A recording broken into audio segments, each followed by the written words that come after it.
Power sharing ಮಧ್ಯೆ ನಾಳೆ ಹಾಸನದಲ್ಲಿ ಬೃಹತ್ ಸಮಾವೇಶವನ್ನು ಕಾಂಗ್ರೆಸ್ ಹಮ್ಮಿಕೊಂಡಿದೆ.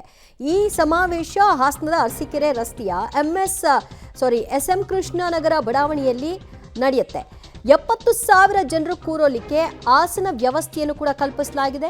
ನಾಳೆ ಮಧ್ಯಾಹ್ನ ಆರಂಭವಾಗುವಂತಹ ಕಾಂಗ್ರೆಸ್ನ ಬೃಹತ್ ಸಮಾವೇಶ ಸ್ವಾಭಿಮಾನಿ ಒಕ್ಕೂಟಗಳ ಜಂಟಿ ಆಶ್ರಯದಲ್ಲಿ ಜನಕಲ್ಯಾಣ ಸಮಾವೇಶವನ್ನು ಹಮ್ಮಿಕೊಳ್ಳಲಾಗಿದೆ. ಜೆಡಿಎಸ್ ಭದ್ರಕೋಟೆ ಹಾಸನದಲ್ಲಿ ಕೈ ಸಮಾವೇಶವನ್ನು ನಡೆಸ್ತಾ ಇದ್ದು ಯಾವ ರೀತಿಯಾದಂತಹ ಕಹಳೆಯನ್ನ ಮೊಳಗಿಸ್ತಾರೆ ಅನ್ನೋದನ್ನ ಕಾದು ನೋಡಬೇಕು.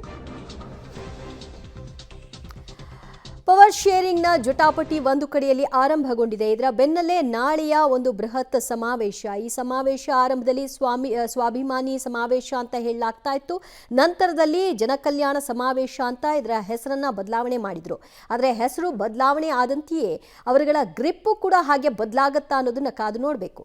ನಾಳೆ ಹಾಸನ ಹೊರವಲಯದ ಎಸ್.ಎಂ. ಕೃಷ್ಣನಗರ ಬಡಾವಣೆಯ ಕ್ರಿಕೆಟ್ ಮೈದಾನಕ್ಕೆ ಮೀಸಲಿಟ್ಟಿರ್ತಕ್ಕಂತಹ ಜಾಗದಲ್ಲಿ ಕಾಂಗ್ರೆಸ್ ಬೃಹತ್ ಸಮಾವೇಶವನ್ನು ಆಯೋಜಿಸಲಾಗಿದೆ. ಮೊದಲು ಸ್ವಾಭಿಮಾನಿ ಸಮಾವೇಶ ಹೆಸರಿನಲ್ಲಿ ಸಿದ್ಧತಾ ಕಾರ್ಯಗಳು ಆರಂಭಗೊಂಡಿದ್ದು, ಆ ನಂತರ ಉಪಮುಖ್ಯಮಂತ್ರಿಗಳಾದಂತಹ ಡಿ.ಕೆ. ಶಿವಕುಮಾರ್ ಅವರು ಇಡೀ ಸಮಾವೇಶದ ಚಿತ್ರಣವನ್ನೇ ಬದಲಾಯಿಸಿ ಕೆಪಿಸಿಸಿ ಮುಖಂಡತ್ವದಲ್ಲಿ ಜನಕಲ್ಯಾಣ ಸಮಾವೇಶ ನಡೀತಾ ಇದೆ. ಇದಕ್ಕೆ ಸಿದ್ದರಾಮಯ್ಯ ಅವರ ಸ್ವಾಭಿಮಾನಿ ಸಂಘಟನೆಗಳು ಬೆಂಬಲವನ್ನು ನೀಡ್ತಾ ಇದೆ ಅಂತ ಹೇಳಿದ್ದು, ಇದೀಗ ಸಿದ್ಧತಾ ಕಾರ್ಯಗಳು ಸಂಪೂರ್ಣವಾಗಿ ಪೂರ್ಣಗೊಳ್ಳುತ್ತಾ ಇವೆ.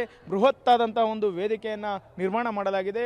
ಒಂದೆಡೆ ಮುಖ್ಯಮಂತ್ರಿ ಸಿದ್ದರಾಮಯ್ಯ, ಉಪಮುಖ್ಯಮಂತ್ರಿ ಡಿ.ಕೆ. ಶಿವಕುಮಾರ್, ಸರ್ಕಾರದ ಕೆಲವು ಸಚಿವರುಗಳು ಕೂರ್ಲಿಕ್ಕೆ ಆಸನದ ವ್ಯವಸ್ಥೆಗಳನ್ನು ಮಾಡಲಾಗಿದೆ. ಇವರು ವೇದಿಕೆ ಮೇಲೆ ಆಸೀನರಾಗಿರ್ತಾರೆ. ಇದೇ ಸಂದರ್ಭದಲ್ಲಿ ಅದೇ ಪಕ್ಕದಲ್ಲಿ ಏನು ಮಾಜಿ ಸಚಿವರು ಇರ್ಬೋದು, ಕಾಂಗ್ರೆಸ್ ಪಕ್ಷದ ಮುಖಂಡರು ಇರ್ಬೋದು, ಹಾಗೆ ಸಿದ್ದರಾಮಯ್ಯ ಸ್ವಾಭಿಮಾನಿ ಸಂಘಟನೆಗಳ ಮುಖಂಡರಿದ್ದಾರೆ, ಅವ್ರಿಗೂ ಕೂಡ ಕೂರ್ಲಿಕ್ಕೆ ಪ್ರತ್ಯೇಕವಾಗಿ ಮತ್ತೊಂದು ವೇದಿಕೆಯನ್ನು ಹಾಕಿ ಆ ವೇದಿಕೆ ಮೇಲೆ ಚೇರ್ಗಳನ್ನು ಹಾಕಲಾಗಿದೆ. ಅದೇ ರೀತಿ ವೇದಿಕೆ ಮುಂಭಾಗ 3 ಕಡೆಗಳಲ್ಲಿ ಬರ್ತಕ್ಕಂಥವರಿಗೆ ಕೂರ್ಲಿಕ್ಕೆ ವ್ಯವಸ್ಥೆಯನ್ನು ಮಾಡಲಾಗಿದೆ.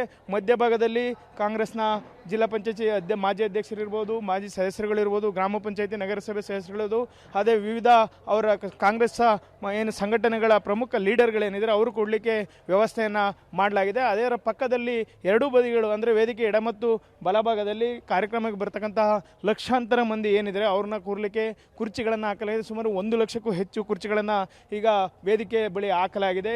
ಈಗಾಗಲೇ ಹಾಸನ ನಗರದಲ್ಲಿ ಫ್ಲೆಕ್ಸ್ಗಳು ರಾರಾಜಿಸ್ತಾ ಇರತಕ್ಕಂಥದ್ದು. ಮೊದಲು ಸ್ವಾಭಿಮಾನಿ ಸಮಾವೇಶ ಅಂತ ಹೇಳಿ ಏನು ಘೋಷಣೆಯನ್ನು ಮಾಡಿದರು, ಆ ಹೆಸರಿನಲ್ಲಿ ಕೆಲವು ಫ್ಲೆಕ್ಸ್ಗಳನ್ನು ಹಾಕಲಾಗಿತ್ತು.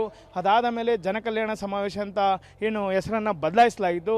ಅದರ ಹೆಸರಿನಲ್ಲೂ ಸಹ ಸಾಕಷ್ಟು ಫ್ಲೆಕ್ಸ್ಗಳು ಈಗ ಹಾಸನ ನಗರದಾದ್ಯಂತ ರಾರಾಜಿಸ್ತೇವೆ. ಅದರಲ್ಲೂ ಹಾಸನ ನಗರದ ಎನ್.ಆರ್. ವೃತ್ತದಿಂದ ಹಿಡಿದು ಏನು ಎಸ್.ಎಂ. ಕೃಷ್ಣನಗರ ಬಡಾವಣೆಯವರೆಗೂ ಸಾಕಷ್ಟು ಫ್ಲೆಕ್ಸ್ಗಳು ರಸ್ತೆ ಎಡ ಹಾಗೂ ಬಲಬದಿ ಎರಡೂ ಕಡೆಗಳಲ್ಲೂ ರಾರಾಜಿಸ್ತವೆ. ಅಲ್ಲದೆ ಕಾಂಗ್ರೆಸ್ ನಾಯಕರ ಪ್ರಮುಖ ಕಟೌಟ್ಗಳನ್ನು ಸಹ ವೇದಿಕೆ ಬಳಿ ಹಾಕಲಾಗಿದೆ. ರಸ್ತೆಯ ಮಧ್ಯಭಾಗ ಏನು ಡಿವೈಡರ್ ಇರುತ್ತೆ ಅಲ್ಲಿ ದಾರಿ ಉದ್ದಕ್ಕೂ ಕಾಂಗ್ರೆಸ್ ಬೋಟಗಳನ್ನು ಸಹ ನೀಡಲಾಗಿದೆ. ಈಗಾಗಲೇ ಸಿದ್ಧತಾ ಕಾರ್ಯಗಳನ್ನು 2 ದಿನಗಳಿಂದ ಜಿಲ್ಲಾ ಉಸ್ತುವಾರಿ ಸಚಿವರಂತಹ ಕೆ.ಎನ್. ರಾಜಣ್ಣ ಅವರು ಪರಿಶೀಲನೆಯನ್ನು ನಡೆಸಿದರೆ ನಾಳೆ ಹಾಸನದಲ್ಲಿ ಜೆಡಿಎಸ್ ಭದ್ರಕೋಟೆಯಲ್ಲಿ ಕಾಂಗ್ರೆಸ್ ಶಕ್ತಿ ಪ್ರದರ್ಶನಕ್ಕೆ ಮುಂದಾಗಿರ್ತಕ್ಕಂಥದ್ದು.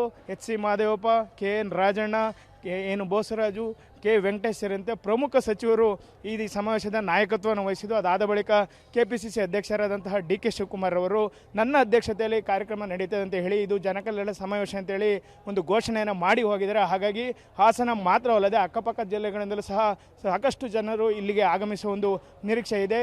ಜಿಲ್ಲಾ ಉಸ್ತುವಾರಿ ಸಚಿವರು ಹೇಳುವ ಪ್ರಕಾರ ನಾವು 1 ಲಕ್ಷಕ್ಕಿಂತ ಹೆಚ್ಚು ಜನರನ್ನು ನಿರೀಕ್ಷೆ ಮಾಡಿದ್ದೀವಿ ಅಂತ ಹೇಳಿದ್ದಾರೆ. ಈಗಾಗಲೇ ಬಿಗಿ ಪೊಲೀಸ್ ಬಂದೋಬಸ್ತನ್ನು ಸಹ ಮಾಡಲಾಗಿದೆ. ನಾಳೆ ಒಟ್ಟಿನಲ್ಲಿ ಜೆಡಿಎಸ್ನ ಭದ್ರಕೋಟೆಯಲ್ಲಿ ಕಾಂಗ್ರೆಸ್ ಶಕ್ತಿ ಪ್ರದರ್ಶನಕ್ಕೆ ಮುಂದಾಗಿರ್ತಕ್ಕಂಥದ್ದು. ಕ್ಯಾಮ್ರಾ ಪರ್ಸನ್ ನಾಗರಾಜ್ ಜೊತೆ Shashidhar, BC public TV, Hassan.